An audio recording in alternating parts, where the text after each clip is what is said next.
Rain hammered Manhattan like it had a personal grudge. It slid down glass towers, flooded gutters, soaked suits worth more than most people's yearly rent. On West 47th Street, behind tinted windows and reinforced doors, the Eclipse Lounge glowed warm and untouchable, an island of money and power sealed off from the storm. Inside, everything moved with quiet precision. Crystal glasses chimed softly, cigars burned slow and expensive. Men spoke in low voices, each word weighed, measured, never wasted.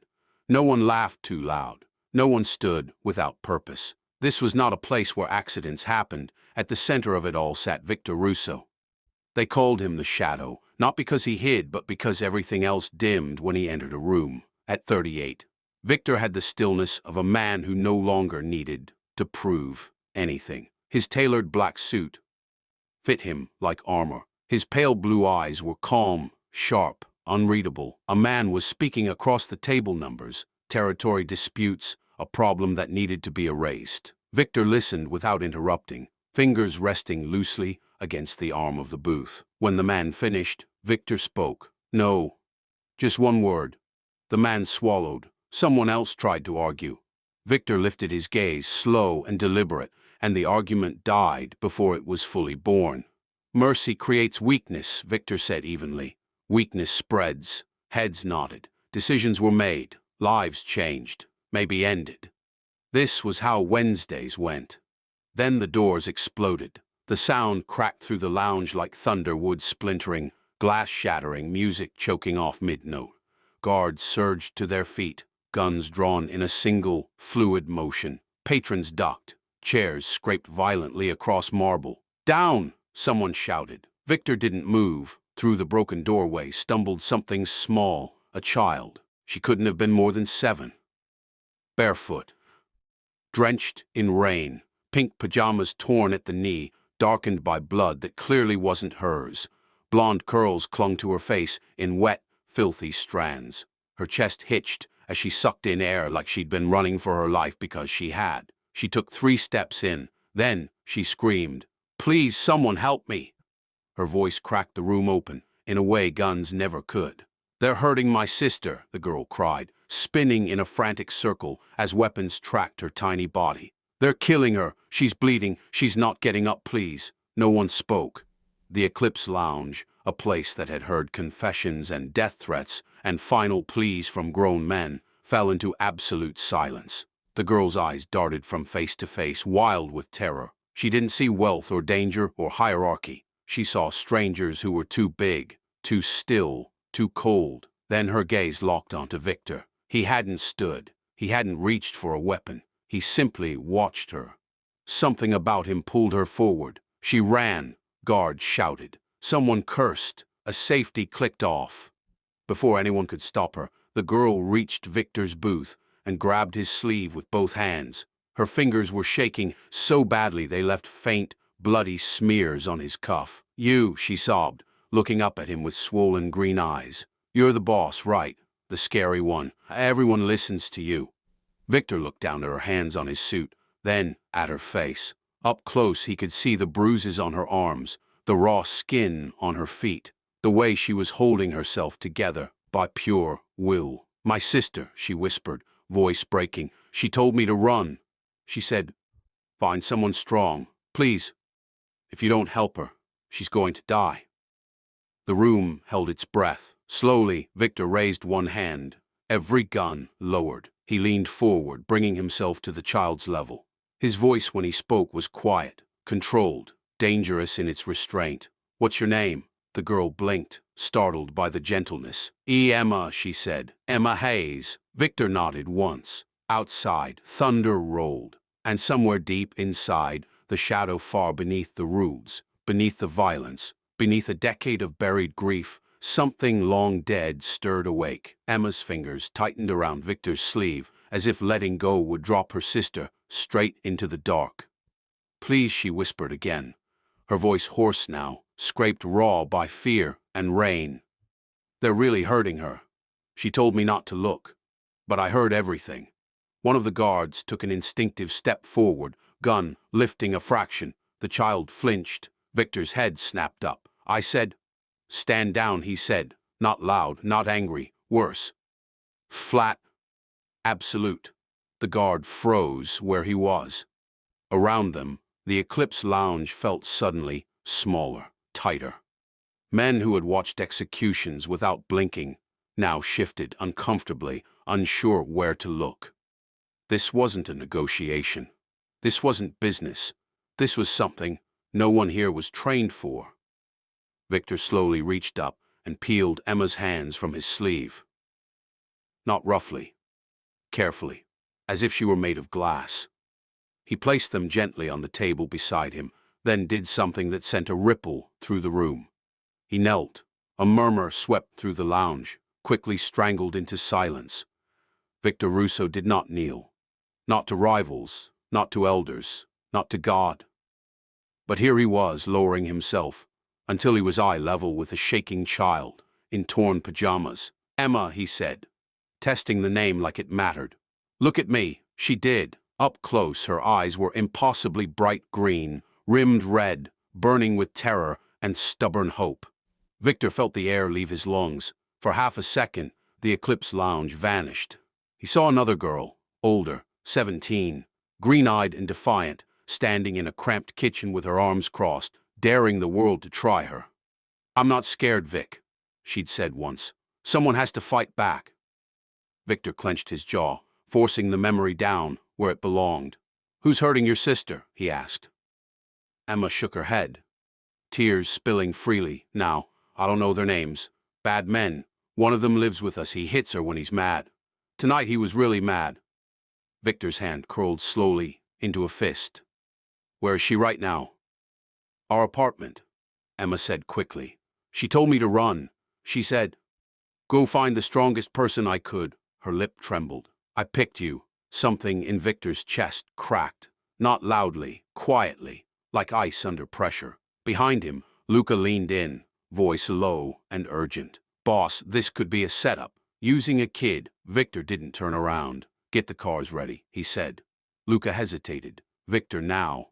That did it. Chairs moved. Phones came out. Orders rippled outward like shockwaves. The Eclipse Lounge shifted from luxury to war mode in seconds. Emma watched it all, eyes wide.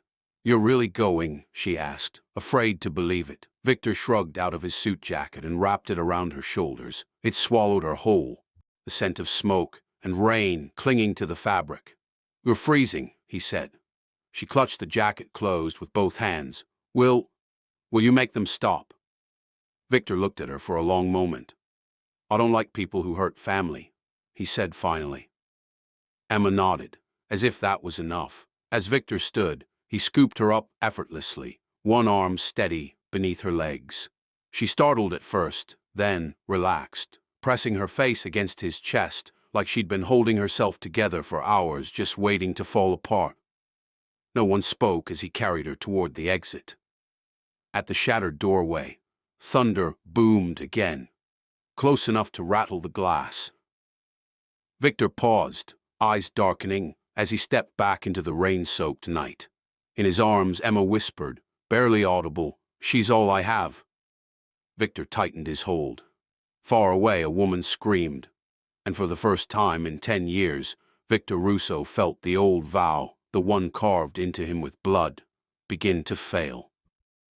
The rain streaked across the SUV windows like running veins of silver, the city blurring into a smear of light and shadow. Emma slept fitfully against Victor's chest, her small body jerking with every sudden stop, every sharp turn. One of his men offered to take her. Victor shook his head. "No," he said.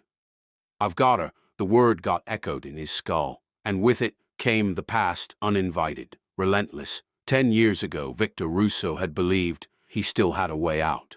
Back then, his hands weren't always stained. His nights weren't always soaked in blood. He was rising fast in his father's organization. Yes, but he told himself it was temporary, a means to an end. The end was freedom. His mother believed it too. Elena Russo smelled of flour and rosemary, always baking something no one had time to eat. Every Sunday morning, she insisted on setting the table like a normal family. Plates aligned, bread warm, curtains open. One day, she'd said softly, cupping Victor's face in both hands. You won't need this life. You're not like your father. Victor had laughed then. Someone has to keep the wolves away. Mia had rolled her eyes from the doorway. 17. Too smart for her own safety, green eyes sharp with challenge. I'll be a lawyer, she'd declared. I'll clean up your messes, Vic. Someone has to fix this family. She used to steal his jackets, drowning in them, the same way Emma drowned in his suit now. Used to cling to him when thunder cracked, pretending she wasn't scared, pretending she didn't need him. He had believed he could protect her.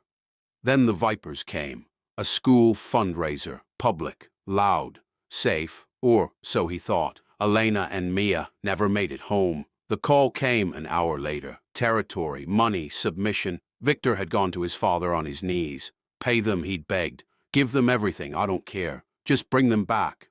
Lorenzo Russo hadn't even looked up from his glass. We don't negotiate, he'd said coldly. Weakness invites extinction. 2 days later, the bodies were found. Elena, shot clean through the heart. No hesitation. No mercy. Mia, Victor swallowed hard as the memory clawed its way up. Broken fingers. Bruises layered over bruises. Still clutching the jade locket he'd given her, the one she'd called her lucky charm. Her lips split, but her eyes had been furious, even in death, like she'd fought until there was nothing left. Victor hadn't cried at the funeral. He'd stood between two graves, rain soaking his suit just like tonight, and something inside him had gone numb and sharp at the same time. No more, he'd whispered into the ground. No more love, no more mercy. Never again, and he'd meant it. The years after were a blur of fire and calculation. He wiped the Vipers from the map, slowly, methodically. Men begged, men screamed. Victor didn't flinch. He became the shadow because shadows don't bleed.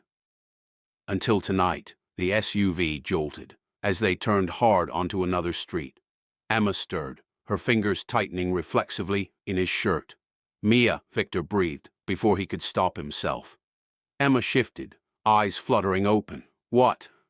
He looked down at her face, so small, so bruised by the world already. The same color eyes, the same stubborn set to her jaw, even in sleep. Nothing, he said, voice rough. Go back to sleep. She nodded, trusting him without question, and closed her eyes again. Victor stared ahead, jaw clenched, as the convoy sped deeper into the city. 10 years ago, he'd arrived too late.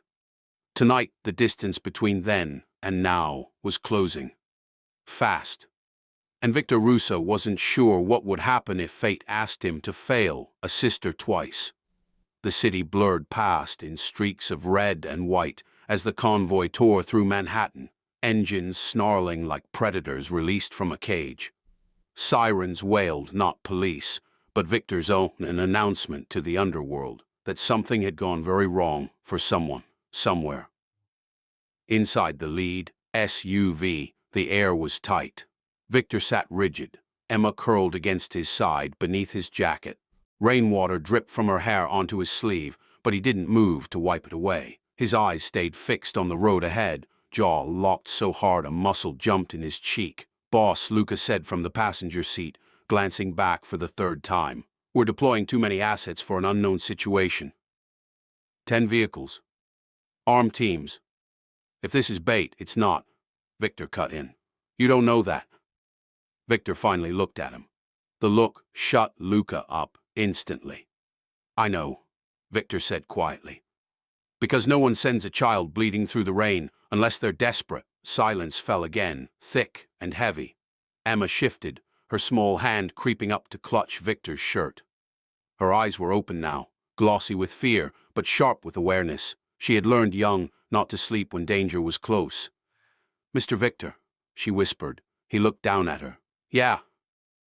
You're really scary, she said honestly. But you're not scary to me. One corner of his mouth twitched despite himself.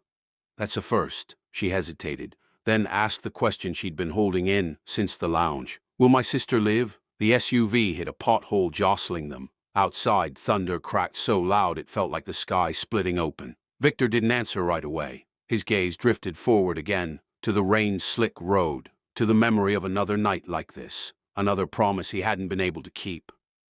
Luca watched him carefully. Victor inhaled once. Deep. Steady. Then he looked back at Emma. "Yes," he said. The word landed heavier than any threat he'd ever made. "Yes," he repeated. "I promise you." Emma's breath hitched. She stared at him, searching his face the way children do instinctively, mercilessly, for lies. Whatever she saw there made her shoulders sag with relief. "Okay," she whispered, pressing her face back against his chest. "Then I won't be scared anymore." Victor closed his eyes for half a second. He had sworn never to make promises again. Promises were weapons fate used against fools. Promises were graves you dug for yourself. And yet the word was already out there, racing ahead of him into the storm. "ETA 3 minutes," a voice crackled over the radio. "Target location in sight." Victor leaned forward. "Rules," he said calmly. "No stray bullets. Clear the building fast. Anyone who puts hands on the woman or the child does not leave on their feet." "Yes, boss." Emma stirred again. "You're gonna yell at them, right?" Victor looked down at her, eyes dark. "No," she frowned. "Then how will they listen?" "They'll listen," he said. "Because I'm done asking." The SUV screeched as it turned onto a narrow, broken street. A decaying tenement loomed ahead, lights flickering, windows black, like missing teeth. Somewhere inside, a woman was bleeding. Somewhere inside, time was running out. Victor's hand tightened protectively around Emma as the convoy slowed. 10 years ago, he had arrived too late. Tonight, he was at the door, and the shadow was about to remember exactly why New York once learned to fear his name. Sophia Hayes learned early that no one came to save you. Her first clear memory was hunger, not the sharp kind that passed after a missed meal, but the slow, hollow ache that lived in her bones. She was 5, standing on a milk crate in a Brooklyn kitchen that smelled like sour beer and burnt wires, reaching for a loaf of bread her mother had forgotten existed. Her mother slept a lot back then. Slept or disappeared. Men came and went. Promises were made and broken before Sophia learned not to believe them. By 9, she was left at a subway station, with a trash bag of clothes and a kiss on the forehead that smelled like regret.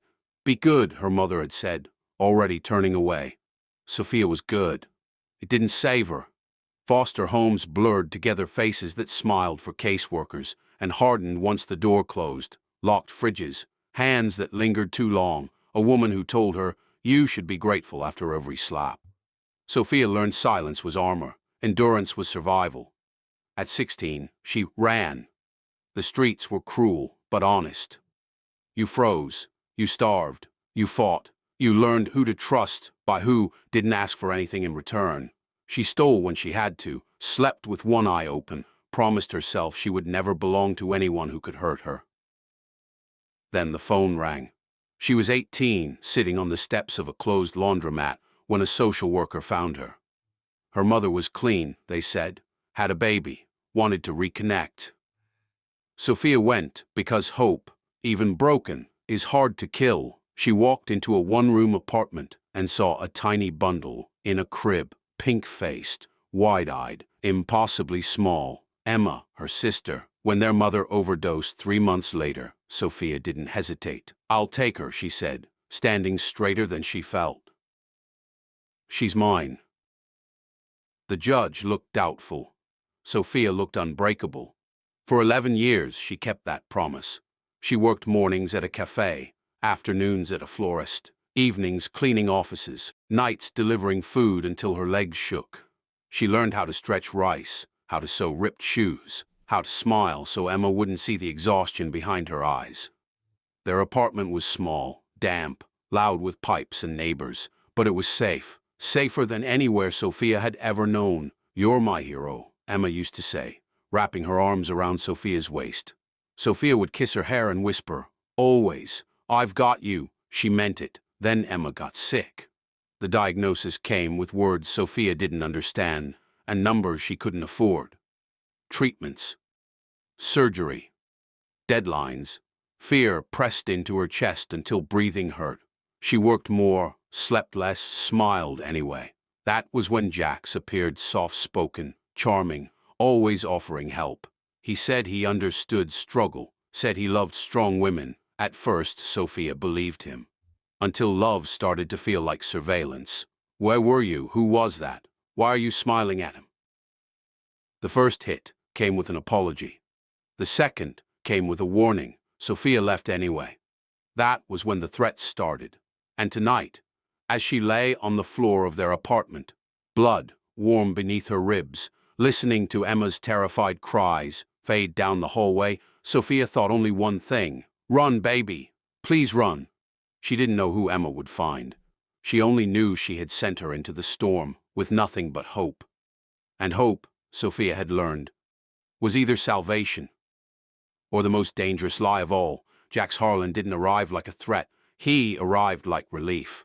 Sophia met him on a night when her feet ached and her hands smelled like bleach, when Emma was asleep with a fever, and the walls of their apartment felt like they were closing in. Jax was leaning against the bodega counter, buying coffee for strangers, smiling like the world hadn't taught him better yet. "You look like someone who carries too much," he said gently. Sophia laughed, sharp, defensive. "You don't know anything about me." He shrugged. "Then let me." At first, he was everything she needed him to be. He listened. He helped carry groceries. He fixed a broken cabinet without asking for praise. When Emma coughed through the night, Jax brought soup and stayed quiet in the corner, pretending not to notice Sophia crying in the bathroom. "You don't have to be strong with me," he told her once, brushing her hair back. "I've got you." She wanted to believe him. When Emma's diagnosis came, Jax was there, arms around her while the doctor spoke, hands squeezing hers when the numbers were said out loud. He promised things he had no right to promise. "We'll figure it out," he said. "I won't let you drown." Sophia didn't see the hook under the bait. The questions came first. Small ones. Why didn't you text back? Who was that guy at the cafe? Why do you always look so tired when I'm around? Then the rules. I don't like you working nights. You shouldn't dress like that. People get ideas. When she pushed back, he smiled. When she insisted, his jaw tightened. "You know I worry," he said. "That's love." The first shove happened in the kitchen. An argument about money, about bills, about a number Sophia couldn't make smaller no matter how many hours she worked. She stumbled into the counter. Jax froze, horror flashing across his face. "Oh God," he whispered. "Soph, I didn't mean." He cried. He begged. He blamed stress. He blamed fear. He blamed love. Sophia told herself it was a mistake. The serpents came next. A knock at the door. Two men with lazy smiles and sharp eyes. "Protection," they said. "A small weekly fee to keep trouble away." "You're already under our umbrella," one of them added casually, through Jax. Sophia's stomach dropped. Jax didn't deny it. "It's not what you think," he said later, pacing. "I'm just connected. It keeps us safe." Safe started costing more every week. Emma's medicine, the hospital calls, final notices taped to the door. Sophia sold jewelry, then furniture, then pieces of herself she couldn't replace. Jax watched her panic grow and called it proof she needed him. "You'd fall apart without me," he said one night, fingers digging into her arm. "You know that, right?" The slap came after she said no. Emma screamed. That was when Sophia saw it clearly. Not love, not protection, but ownership. Jax didn't want to save her. He wanted to keep her small, afraid, dependent. When she tried to leave, he laughed. "You think you can walk away?" he said softly. "I know where your sister sleeps." The words wrapped around her throat like wire. That night, as Emma coughed in her sleep, and rain began to fall outside, Sophia made a decision. Not a safe one. Not a smart one. A desperate one. And somewhere in the city, fate was already moving fast, violent, unstoppable toward the door Jax Harlan was about to cross. The apartment was too quiet. Sophia noticed it the moment she stepped inside. No hum from the old refrigerator. No laughter from the TV Emma liked to keep on low when she couldn't sleep. The air felt wrong. heavy, like it was holding its breath. "Soph," Emma's voice came from the bedroom, small, uncertain. "I'm here, baby," Sophia said, forcing calm into her voice as she set her bag down. "Go back to bed." She took 2 steps toward the kitchen. Then the light flicked on. Jack stood there leaning against the counter like he owned the place. His jacket was tossed over a chair. His eyes were dark, restless, already angry. "Long night," he said. Sophia's stomach dropped. "Get out." He smiled, slow and sharp. "Is that how you talk to someone who worries about you?" "I said get out," she repeated, stepping back toward the hallway, toward Emma. Jax moved faster. His hand closed around her wrist, hard enough to make her gasp. "You don't walk away from me," he said quietly. "Not after everything I've done for you." Sophia yanked her arm free. "You've done nothing but hurt us."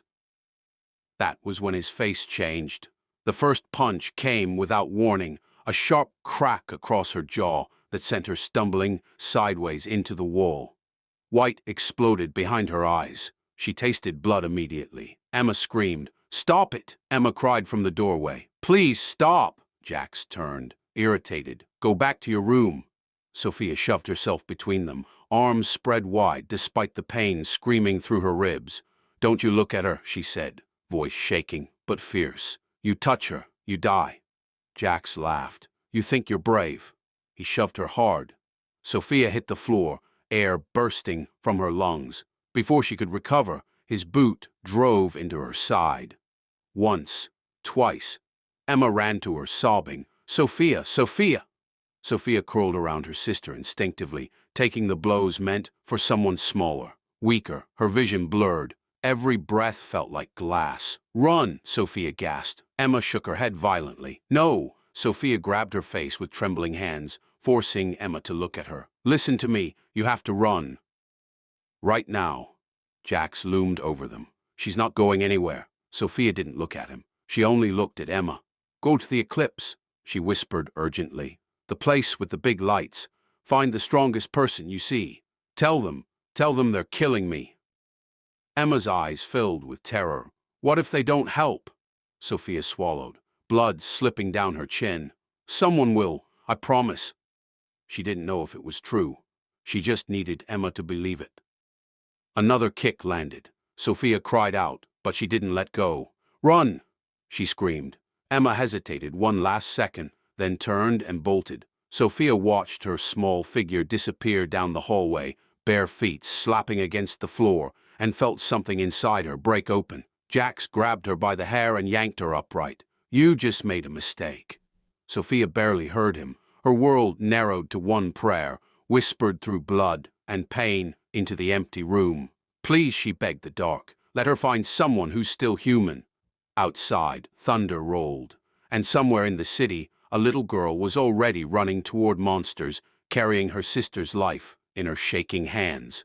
Emma ran. She didn't remember opening the door. She didn't remember the stairs. Only the rain, cold, violent, slapping her face as she burst out onto the street in bare feet, pink pajamas already soaked through. The city didn't notice. Cars roared past, spraying dirty water onto the sidewalk. Horns blared. Neon signs flickered overhead like they were mocking her. To Manhattan, she was just another small shape in the storm, too fast to matter, too fragile to slow anything down.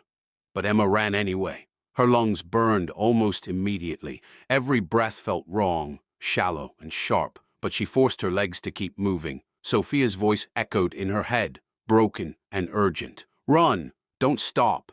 Find someone strong." A car swerved too close. Emma stumbled, catching herself on a fire hydrant, skin scraping, pain flaring, bright and hot. She bit back a scream and pushed on. Crying would slow her down. Crying wouldn't save Sophia. Shadows moved. A man under an awning stared at her, then looked away. A couple laughed as they hurried past, arms linked, oblivious. Someone shouted something she didn't understand. Emma didn't ask for help. She didn't know how. She crossed one block, then another. The city stretched endlessly ahead of her, wet and merciless. Her feet were numb now, every step landing on glass and gravel and puddles that hid worse beneath them.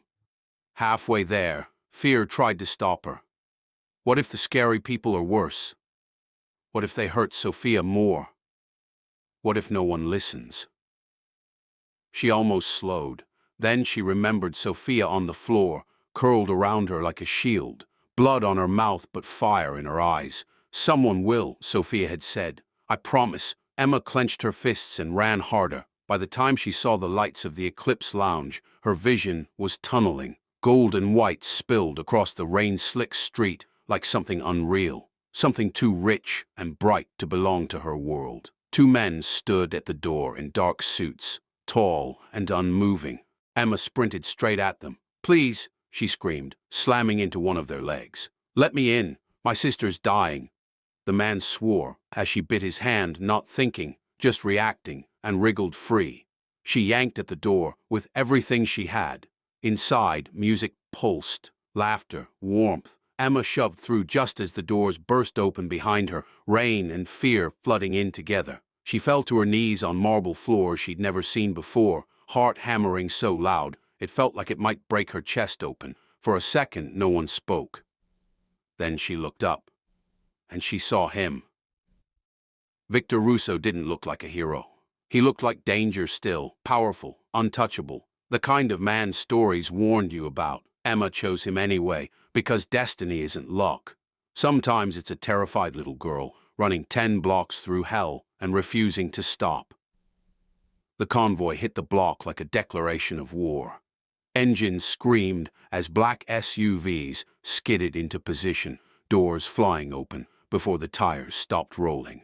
Rain exploded upward as boots hit pavement. The tenement loomed above them, rotting brick, flickering hallway light, windows dark and watching. A muzzle flash cracked from the 3rd floor. Contact, someone shouted. Gunfire erupted, sharp and controlled. Victor moved through it without hesitation. Emma already transferred into Luca's arms behind him. Get her back in the car, Victor ordered. Do not let her see this.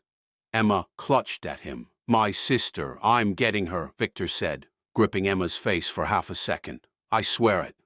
Then he turned, and the shadow took over. Men from the Serpents fired wildly from the stairwell. Victor's team advanced in clean lines, short bursts, precise angles. No shouting, no chaos. Violence reduced to efficiency. A man fell, clutching his leg. Another dropped his gun and ran. Someone screamed from behind a door. Victor didn't slow. The stairwell stank of mold and cordite. He took the steps 2 at a time, blood pounding in his ears. Every second stretched too long. Every floor felt like a gamble. 3rd floor. The apartment door was half open. Inside, the room was wrecked, chairs overturned, a shattered lamp sparking weakly on the floor. Blood smeared the wall in a wide, ugly arc. Victor saw her. Sophia lay near the couch, twisted at an unnatural angle, one arm curled protectively over empty space where Emma had been. Her face was swollen, lips split, hair matted dark with rain and blood. Each breath hitched, like it might be her last. For a moment, Victor couldn't move. It wasn't her face, it was the way she was lying. He had seen that posture before. In a warehouse, on cold concrete. A body that had fought until there was nothing left. Mia slipped out of him before he could stop it. He crossed the room in 3 strides and dropped to his knees. Hey, he said urgently, voice low and rough. Stay with me, you hear me? Sophia's eyelids fluttered, barely open, her gaze unfocused, then sharpened with fear when she saw him. Emma, she whispered. She's safe, Victor said instantly. She ran. She found me. Sophia exhaled, a sound that was half relief, half sob. Thank God. Blood bubbled at the corner of her mouth. Victor's hand came away red when he pressed it to her side. Get a medic up here. He snapped into his calm. Now. The radio crackled. 2 minutes out. 2 minutes was too long. Sophia tried to push herself up and cried out in pain. Victor stopped her gently, but firmly. No. Don't move. She looked at him again, really looked this time. Who are you? Victor hesitated. Someone else answered for him from the doorway. You're alive because that man doesn't forgive. Victor ignored it. I'm Victor, he said. Your sister's with my people. She's asking for you. Sophia swallowed. Her eyes filled.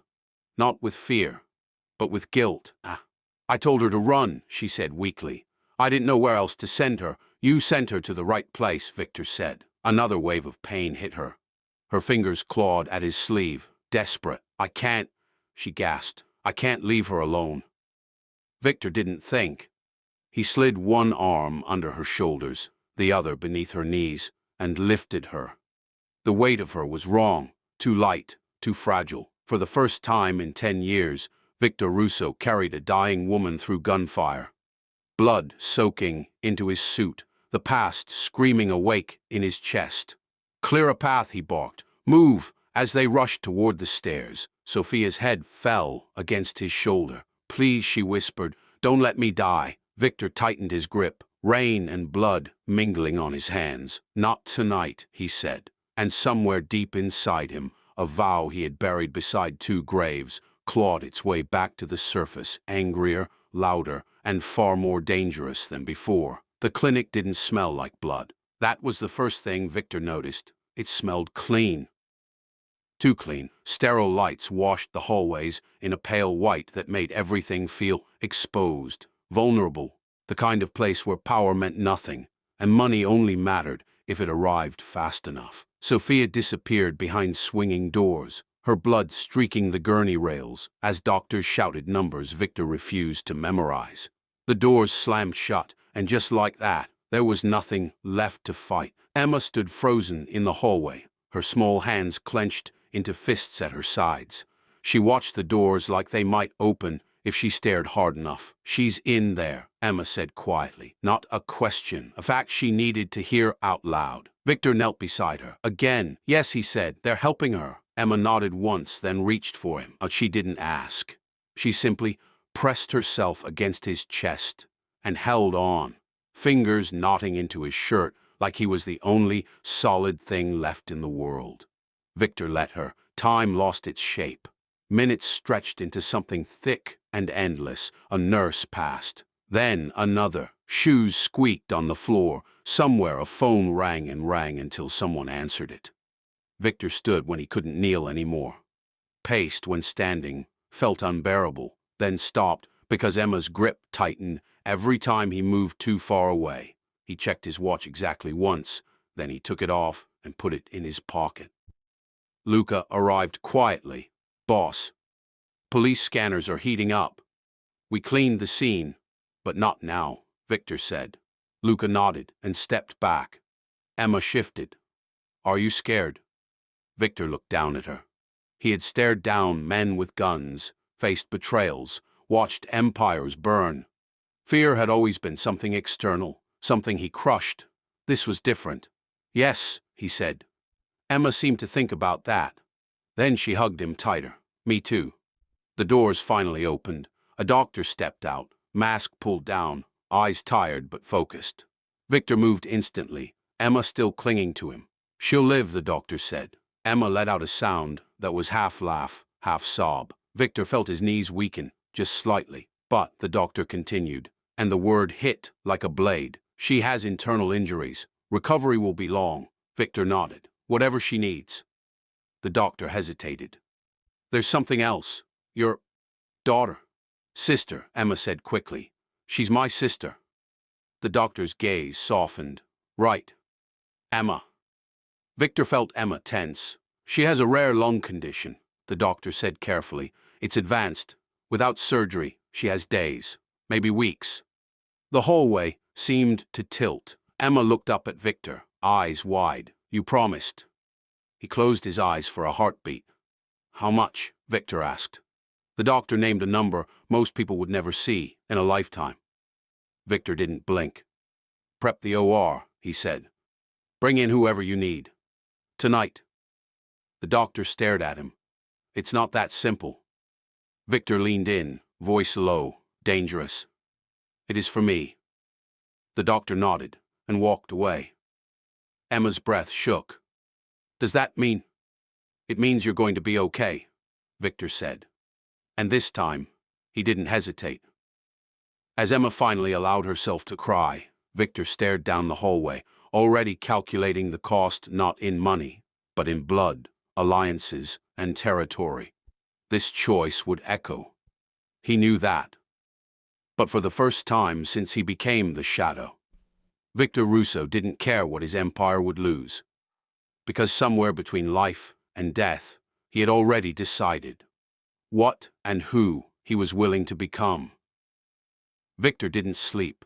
He sat in the clinic's private office, lights dimmed, city humming faintly, beyond bulletproof glass. Emma was finally resting under sedation. Sophia was alive, barely, but stable. The doctors spoke in cautious tones, as if loud hope might break something. Victor listened to none of it. He was already at war.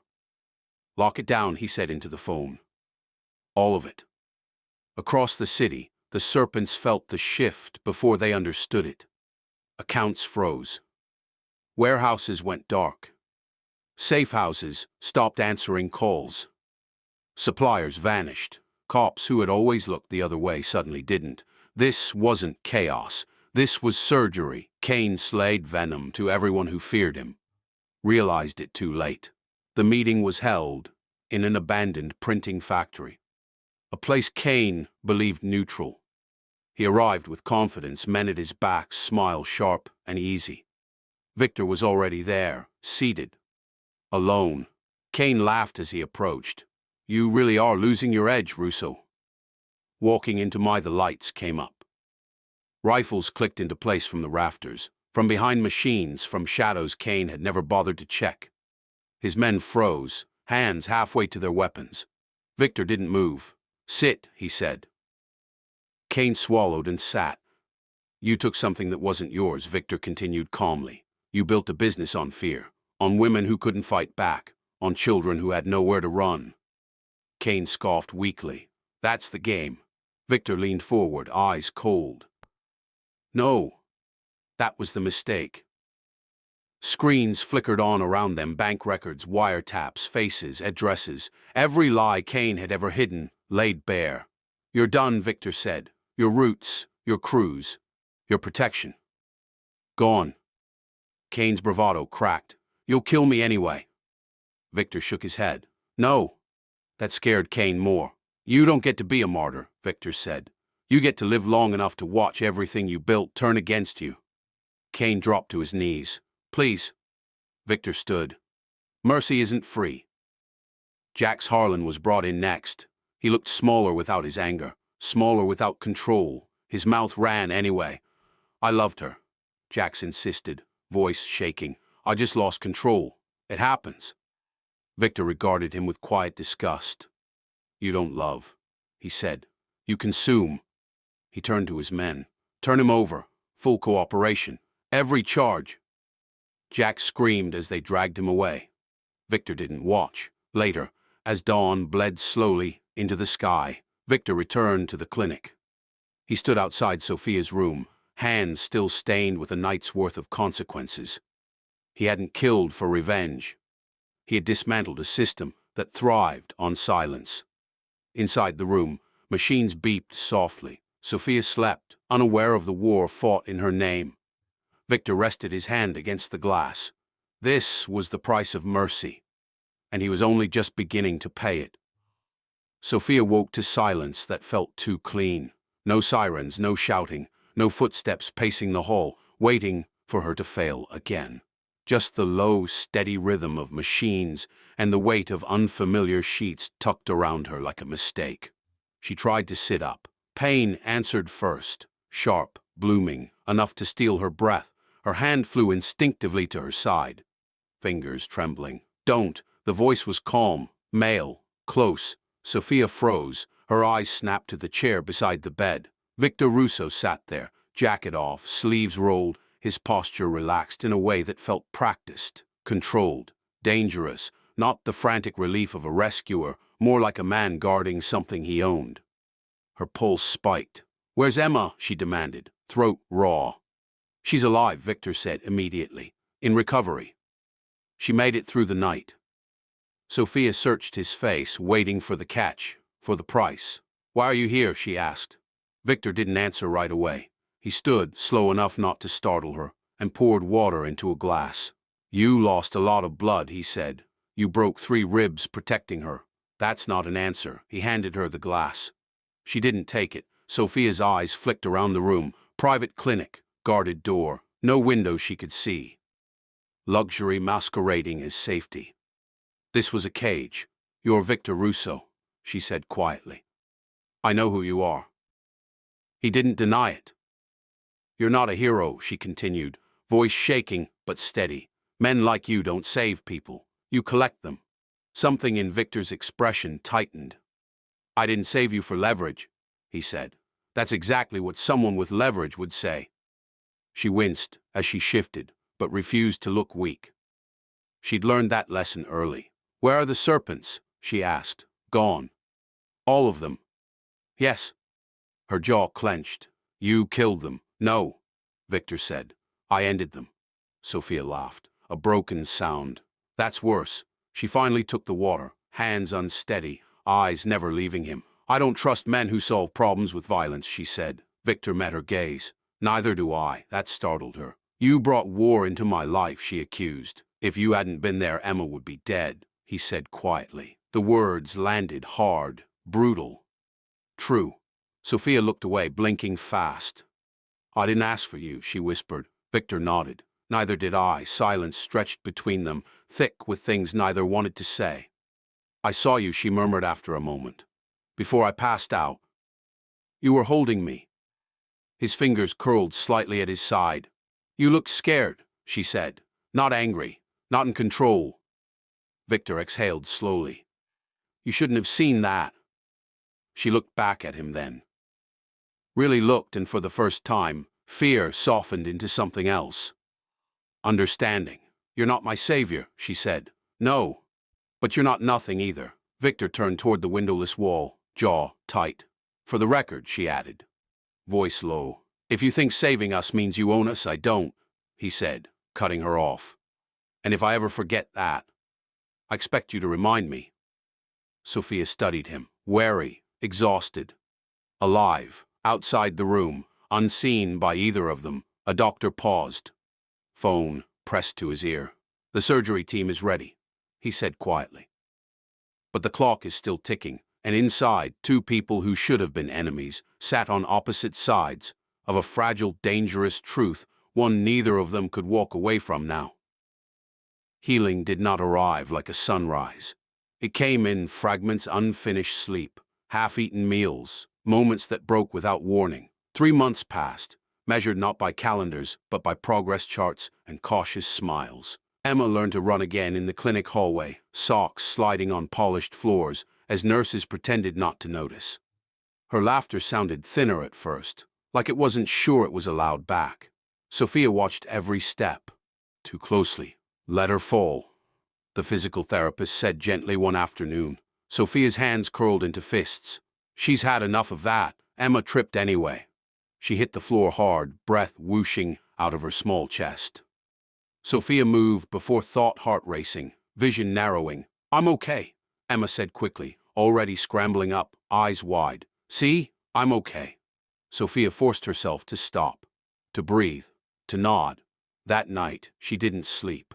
She lay on the couch in Victor's penthouse temporary, he'd insisted, until she was ready, counting the seconds between Emma's breaths through the open door. Every creak of the building sounded like footsteps coming to finish what had been started. Victor heard her anyway. He always did. He found her at dawn, sitting upright, knees hugged to her chest, eyes rimmed red. You should sleep, he said quietly. You should stop sneaking up on people, she replied, without bite. He didn't argue. He poured coffee, set it down within reach, then sat on the opposite end of the room. He kept his distance like it was a rule he'd written for himself. Emma called it the big quiet. Some mornings, she'd pad out barefoot and crawl onto Victor's lap without asking. She didn't flinch at his scars. She didn't fear his silence. She'd trace the hard lines of his hands with her fingers and tell him about dreams where monsters turned into shadows and ran away. Victor never corrected her. Sophia watched those moments with a complicated ache. Gratitude tangled with fear, affection with suspicion. One night, thunder cracked outside, sharp and sudden. Sophia bolted upright, heart hammering, the past slamming into her bones. Her breath came fast, shallow. The room felt too small, too familiar. Victor appeared in the doorway. He didn't touch her. He just sat on the floor, back against the bed, presence solid and still. "You're safe," he said. Not as a promise, but as a fact. She cried anyway. Silent tears she refused to wipe away. "I don't know how to be normal," she whispered. Victor stared at the wall. "I don't either." They learned each other slowly, painfully, through mistakes. Sophia snapped at kindness. Victor withdrew too far, mistaking space for respect. There were days they barely spoke, and nights when the unspoken fill every corner. Once Sophia flinched when Victor raised his hand only to adjust a lamp.